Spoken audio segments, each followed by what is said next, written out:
Hello, another biography. Simone de Beauvoir. Dubois. Oh, I'd like to read the back first. Timeline. Simone de Beauvoir was born in Paris, France, to a wealthy family. Shortly after World War I, her family lost most of their fortune. In spite of this, her parents still sent Simone to a private school. They knew she would have to be well educated in order to earn a living by herself without relying on a husband. Young women were expected to get married at that time, and her family didn't have enough money for a dowry, an amount of riches that was passed from the bride's family to her husband when they married. So Simone used her freedom from marriage to study subjects that interested her. She went to college and gained a degree in philosophy, and then a higher degree on top of that. At 21, she became the youngest person to pass one of the most prestigious philosophy exams in France. While studying, she met Jean Paul Sartre, a like minded thinker and the man who would become her life partner. Together, they shared ideas and supported each other, but they never married. Simone went on to write many texts, both fiction and nonfiction. She said in her most famous book that one is not born, but rather becomes a woman. Simone showed that as we grow up, we learn behaviors and ways of thinking that can create inequality between men and women. The book was revolutionary as it introduced the idea that we all have choices to make about how we live our lives. Simone lived her life courageously, putting into practice ideas that formed foundations for the women's movement decades later. And she was full of hope for the change in the future, saying, "The free woman is just being born." So she was born in 1908 and died in 1986. There we go. Okay. Simone Lucie Ernestine Marie was born into a wealthy family in France. She lived in an elegant house in the city of Paris with her parents, little sister, and servants. From an early age, Simone's father encouraged her to read and write. He often told her that she had the brain of a man. But why is a boy's mind different than a girl's? Simone thought.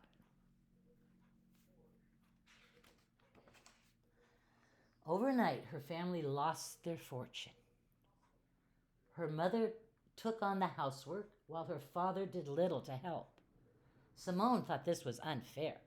She had become a feminist before the word even existed.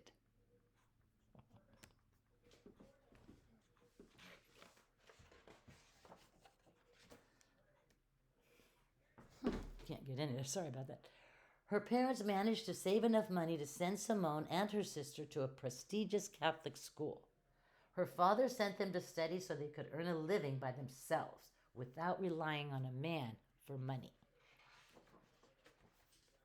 But when Simone turned 14, she started to question everything she had ever learned. Some questions were really tricky to answer, like, does God exist? She wasn't so sure anymore. Simone decided to go to college and became a philosopher. That's someone who loves finding new ways of thinking. But she wanted to become a writer too. So she began a journal and started to write her first stories.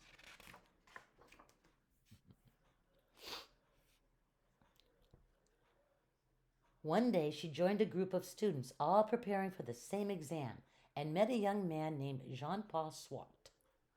He was not just her soulmate, he was her mind mate too. That must be. Simone and Jean Paul never married or lived under the same roof, but they lived their love story in their own unique way. After college, Simone became a teacher. She was teaching in Paris when World War II broke out. She spent a lot of time alone and wrote more than ever. Soon, her first novel was published. It caused a scandal when it first came out. Readers were shocked. Simone was the first person to write about women making their own choices. Over the following years, Simone had many adventures. She wrote books and met other revolutionaries trying to change the world, just like her. Simone kept writing for the rest of her life, inspiring women around the world. They called her the mother of feminism. And thanks to little Simone, we now know that we're not born men or women, just special human beings with a life full of choices to make. 1911, 1914, 1945, 1965.